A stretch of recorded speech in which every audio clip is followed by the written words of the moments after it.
Prove that in an ellipse, the perpendicular from a focus upon any tangent and the line joining the center of the ellipse to the point of contact meet on the corresponding directrix. ठीक है, देखो समझाते हैं, diagram बना के समझाते हैं। तो हम कोई भी एलिप्स अज्यूम कर लेते हैं कि ये कोई एलिप्स है,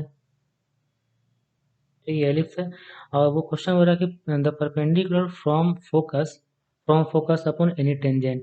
तो इसमें हम एक टेंजेंट का इक्वेशन बना लेते हैं, टेंजेंट एक ड्रॉ कर लेते हैं। चलो ये कोई टेंजेंट है, ठीक है, इसमें ये फोकस है। तो फोकस से इस टेंजेंट पर परपेंडिकुलर, फोकस से इस टेंजेंट पर परपेंडिकुलर ड्रॉ कर दिया, ठीक है, ये परपेंडिकुलर हो गया। और and the line joining the centre of the ellipse to the point of contact, centre को और पॉइंट ऑफ कॉन्टेक्ट को ज्वाइन करने वाला लाइन, ठीक है, ये दोनों को ज्वाइन करते हैं, सेंटर को और पॉइंट ऑफ कॉन्टेक्ट को ज्वाइन करते हैं। तो जब ये दोनों को ज्वाइन करेंगे और ये फोकस से जो परपेंडिकुलर ड्रॉ किया गया है उसको भी हम आगे बढ़ाते हैं। तो क्वेश्चन बोल रहा है कि ये दोनों जाके कहाँ मिलेगा, दोनों जाके मिलेगा डायरेक्ट्रिक्स पर, ठीक है। ऐसा कुछ मान लिए कि इधर डायरेक्ट्रिक्स होगा, इधर कहीं पे डायरेक्ट्रिक्स होगा, तो प्रूफ करना है कि ये परपेंडिकुलर टेंजेंट पर फोकस है और सेंटर उस पॉइंट को ज्वाइन करने वाला लाइन दोनों जाके मिलेगा डायरेक्ट्रिक्स पर, ये प्रूफ करना है, ठीक है। तो देखो प्रूफ करते हैं। तो ये जो पॉइंट ऑफ कॉन्टैक्ट है एलिप्स पर, पहले एलिप्स का इक्वेशन मानते हैं। एलिप्स का इक्वेशन है x square by A square plus y square by b square equal to 1, ये मान लिए। और हॉरिजॉन्टल एलिप्स है तो ए का वैल्यू बी से बड़ा होगा, ऐसा कुछ मान लिया। तो यहाँ पे point of contact parametric form में लेते हैं तो ये होगा A cos theta comma B sign theta, ये पॉइंट ऑफ कॉन्टैक्ट हो गया, ठीक है। तो पॉइंट ऑफ कॉन्टैक्ट है, ये 0,0 है ओरिजिन, तो ओरिजिन को ओ मानते हैं, ये पॉइंट ऑफ कॉन्टैक्ट पी हो गया, ये फोकस एस हो गया, ये पॉइंट जहाँ परपेंडिकुलर ड्रॉ किया गया ये पॉइंट क्यू हो गया। फोकस का कोऑर्डिनेट होता है ए ई कॉमा 0, ये होगा। तो देखो हम लोग पहले ओपी का इक्वेशन लिखेंगे। ओपी का इक्वेशन लिखने के लिए पहले ओपी का स्लोप लिखेंगे, slope of OP y2 minus y one by x two minus x one, ये होगा ना। तो b sign theta minus 0 by A cos theta minus 0, तो ये होगा b by A into tan theta, ये स्लोप हो गया। और हम इक्वेशन लिखेंगे इसका, तो ओरिजिन से पास कर रहा है y equal to M x होता है, तो इक्वेशन ऑफ ओपी है ना, देखो ओपी का equation y equal to M x, तो b by a of tan theta into x, ये हो गया ओपी का इक्वेशन 1 मान लिए। अब हम लोग को फाइंड करना है एस क्यू का इक्वेशन। तो एस क्यू का इक्वेशन फाइंड करने के लिए पहले टेंजेंट का इक्वेशन से टेंजेंट का स्लोप निकलेंगे, लिखेंगे, फिर उसके परपेंडिकुलर का स्लोप लिखेंगे, है ना। तो देखो लिखते हैं, टेंजेंट ऑन एलिप्स,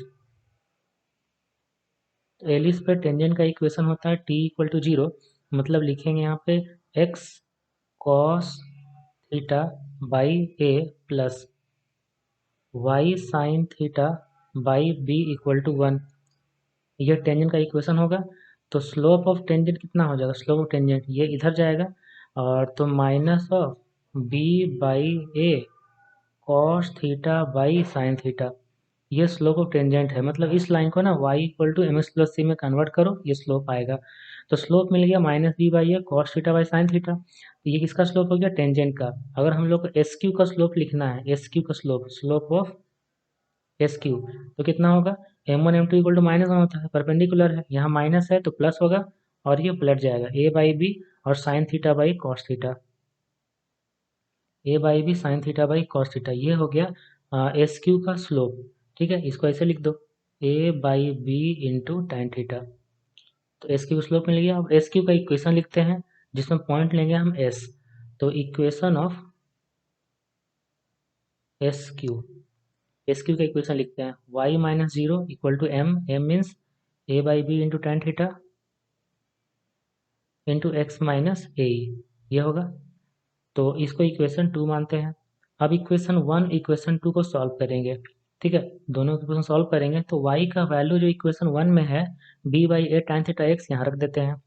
तो लिखते हैं सॉल्विंग 1 एंड 2, y का वैल्यू है b by A tan theta x, यहाँ रखते हैं b by A into tan theta into X, यहाँ रख देंगे। यहाँ पे है a by B into tan theta into x minus A, ये होगा। अब देखो दोनों साइड से tan थीटा कटेगा, ठीक। तो अब इधर ले आएंगे इसको, तो बी स्क्वायर होगा, नीचे ए स्क्वायर बन जाएगा, तो b square by A square equal to x minus यही होगा, ठीक है। B square by A square into x minus यही, तो एक्स का वैल्यू कितना आएगा देखो लिखते हैं। एक्स इक्वल टू आ जाएगा A plus B square by A square, ये होगा। एक्स का वैल्यू आ गया A plus B square by A square.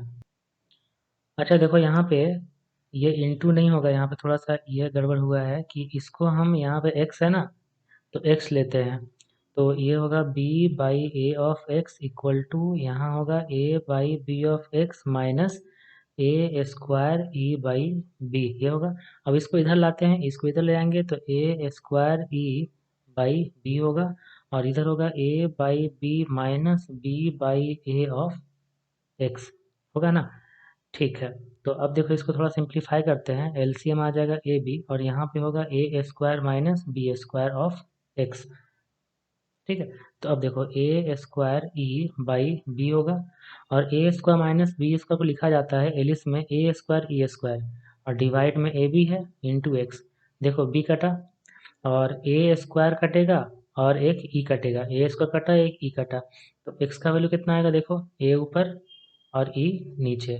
X का वैल्यू आ गया ए बाई ई, और एक्स का वैल्यू ए बाई किसका इक्वेशन होता है, ये होता है इक्वेशन ऑफ डायरेक्ट्रिक्स।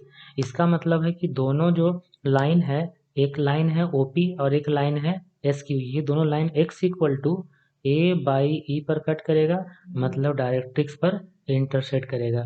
यही हम लोग को प्रूफ करना था कि meet on the corresponding directrix, okay.